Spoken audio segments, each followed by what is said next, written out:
इस तरीके से आप आज जो है इस मंत्री जी को बुलाया गया, उनसे पूछताछ की गई और जो बड़े नेता के इशारे पर आज मंत्री जी को बुलाया गया है, जिसमें उन्होंने हमसे कुछ सवाल पूछे हैं।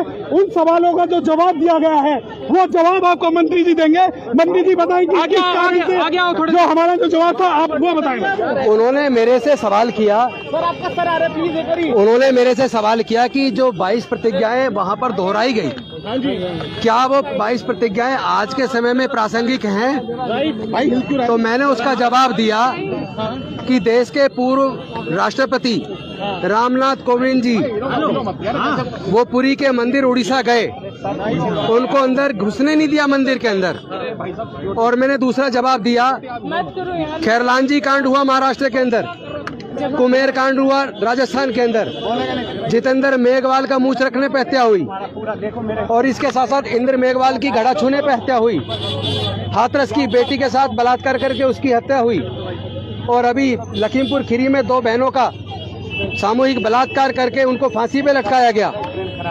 मध्य प्रदेश के अंदर होली के दिन होलिका का पूजा करने पर दलित महिला को होलिका में जला दिया गया। कर्नाटक के अंदर मंदिर की मूर्ति छू लेने पर दलित समाज के एक परिवार के ऊपर 60,000 रुपए का जुर्माना लगाया गया। और इसके साथ साथ पूरे देश के अंदर हम देख रहे हैं लगातार दलितों के साथ जाति की वजह से उत्पीड़न हो रहा है। एक आईपीएस ऑफिसर जिनकी पत्नी आईएफएस ऑफिसर हैं, उनकी शादी थी तो पूरे गांव में उनको धमकी दी गई राजस्थान के अंदर, अगर घोड़ी पे बारात निकालोगे तो तुम्हें हम जिंदा नहीं छोड़ेंगे। मजबूरी में उस आईपीएस ऑफिसर को, चूंकि वो आईपीएस थे, उन्होंने अपने उच्च अधिकारियों से बात की तो राजस्थान के उस गांव को छावनी में तब्दील किया। अगर भारत के अंदर एक आईपीएस ऑफिसर जिनकी पत्नी आईएफएस ऑफिसर हैं, उनको अपनी बारात घोड़ी पर निकालने के लिए इतनी धमकी दी जा रही है और उसको पुलिस की इतनी बड़ी मदद लेनी पड़ती है, गांव को छावनी बनाना पड़ता है, तो मेरा यह मानना है कि जिस तरह जो परिस्थितियां डॉक्टर बाबा साहेब अम्बेडकर के सामने उस वक्त थी, जिन परिस्थितियों में जातिगत भेदभाव उत्पीड़न की वजह से उन्होंने उस वक्त ये निर्णय लिया कि उन्होंने बौद्ध धर्म की दीक्षा ली और वो 22 प्रतिज्ञाएं उन्होंने समाज के लाखों लोगों को दी। तो आज जब इस तरह की जातिगत उत्पीड़न की घटनाएं लगातार चल रही हैं, तो मैं समझता हूं कि आज भी जब तक भारत छुआछूत मुक्त ना हो जाए, जब तक भारत से जातिवाद खत्म ना हो जाए, जब तक भारत में दलितों को मूंछ रखने पर, मंदिर में प्रवेश पर, मूर्ति छू लेने पर, चूंकि अभी उत्तर प्रदेश के अंदर भगवान की मूर्ति छू लेने पर एक दलित समाज के व्यक्ति की हत्या कर दी, तो जब तक ये जातिगत उत्पीड़न खत्म नहीं हो जाता, जब तक ये छुआछूत मुक्त भारत नहीं बन जाता, मुझे लगता है तब तक वही परिस्थितियां आज भी मौजूद हैं और वही 22 प्रतिज्ञाओं का महत्व आज भी उतना ही है जितना उस वक्त था। ये मैंने जवाब दिया। अकेले कैसे लड़ेंगे? आपकी पार्टी तो आपके साथ ही नहीं नजर आ रही है। दलितों के साथ जब भी कोई जुर्म होता है तो देश की सारी पार्टियां और उनके बड़े नेता चुप्पी साध लेते हैं। दलितों को अपनी लड़ाई खुद लड़नी पड़ती है और हम लड़ेंगे, हम डरने वाले लोग नहीं है। क्या आप खुद को आम आदमी पार्टी से अलग कर लेंगे आप, क्योंकि एक भी कार्यकर्ता मौजूद नहीं था यहाँ पे? मैं डॉक्टर बाबा साहेब अम्बेडकर का सच्चा सिपाही हूँ, मेरे खून में गद्दारी नहीं है, मैं गद्दारी नहीं कर सकता। लेकिन अगर मेरे साथ होने वाले जुल्म पर इस तरह की राजनीति चलेगी तो मैं अपने समाज से चर्चा करके भविष्य के लिए निर्णय लेने के स्वतंत्र हूँ। लेकिन अरविंद केजरीवाल ने जी पार्टी पीछे हो गए। मैं डॉक्टर बाबा साहेब अम्बेडकर जी के बनाए रास्ते पर चलता हूँ।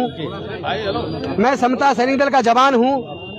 मैं भारतीय बौद्ध महासभा मिशन जय भीम का एक सच्चा कार्यकर्ता होने के नाते, एक कट्टर अम्बेडकरवादी होने के नाते, और चूंकि मुझे भारत के संविधान जो डॉक्टर बाबा साहेब अम्बेडकर जी ने बनाया उसमें मेरी गहरी आस्था है, इसलिए मैं किसी भी प्रकार का गैर कानूनी असंवैधानिक काम नहीं करता हूं। लेकिन जो लोग हमारे समाज के ऊपर उत्पीड़न करते हैं, मैं उनको एक और आज आह्वान कर देना चाहता हूं, बता देना चाहता हूं, अगर उन्होंने भारत को छुआछूत मुक्त भारत नहीं बनाया, अगर भारत से जातिवाद खत्म नहीं हुआ, तो ये 10,000 नहीं, भारत के अंदर करोड़ों लोग बौद्ध धर्म की दीक्षा लेंगे और बाबा साहब का सपना पूरा करेंगे। सामाजिक प्रोग्राम है ये।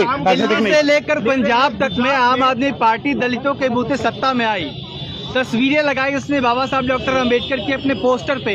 तो क्या इस पूरी घटना ने आम आदमी पार्टी को एक्सपोज कर दिया है कि वह सिर्फ बाबा साहब की तस्वीर लगा के दलितों का वोट ले रही है, और जब एक बाबा साहब की बात करने वाला व्यक्ति, उसका मंत्री जब मुसीबत में है किसी ना किसी तरीके से, तो पल्ला झाड़ लिया उसने, एक्सपोज हो गई पार्टी। मैं किसी भी पार्टी पर, किसी नेता पे कोई आरोप लगाए बिना एक बात कहना चाहता हूं कि पूरा का पूरा देश और दुनिया के अंदर कोने कोने से मेरे को लगातार फोन आ रहे हैं। पूरा देश सब कुछ देख रहा है। पूरा दलित, आदिवासी, पिछड़ा, अल्पसंख्यक पूरा समाज एकजुट है और सच सामने आएगा। सर बाबा साहब डॉक्टर मैं एकदम straight forward. Baba Saheb please don't try to put words in my mouth. मैं एक वकील हूँ और मैं जवाब दूंगा। मेरे समाज के लोग तय करेंगे कि मुझे क्या करना है। मेरा समाज का डर नहीं है। सर एक आखिरी सवाल है, अरविंद केजरीवाल ने चुन लिया है कि डॉक्टर अंबेडकर और राम में से वो राम को चुनते हैं। आपका स्टेटमेंट आया कि आप बाबा साहब, मैं डॉक्टर बाबा साहब अंबेडकर को चुनूंगा, बाबा साहब के रास्ते पे चलूंगा, चाहे इसमें मेरी जान क्यों न चली जाए। मैं हर प्रकार के सेक्रीफाइस के लिए तैयार हूँ और मैं पैसे से वकील हूँ, मैं बेरोजगार नहीं हूँ। मेरा कोई रोजगार नहीं छीन जाएगा। आप इस्तीफा देंगे क्या? किस चीज से? आम आदमी पार्टी से। मैं एक एमएलए हूँ, मैं क्यों इस्तीफा दूंगा? मैं जनता ने जिताया, मैं जनता को धोखा नहीं दे सकता, जनता के मुद्दे उठाऊंगा मैं। सर आपने ये क्यों नहीं वेट किया कि आपको? मेरे साथ मेरा समाज है, मुझे किसी की जरूरत नहीं है। अगर न्यायोचित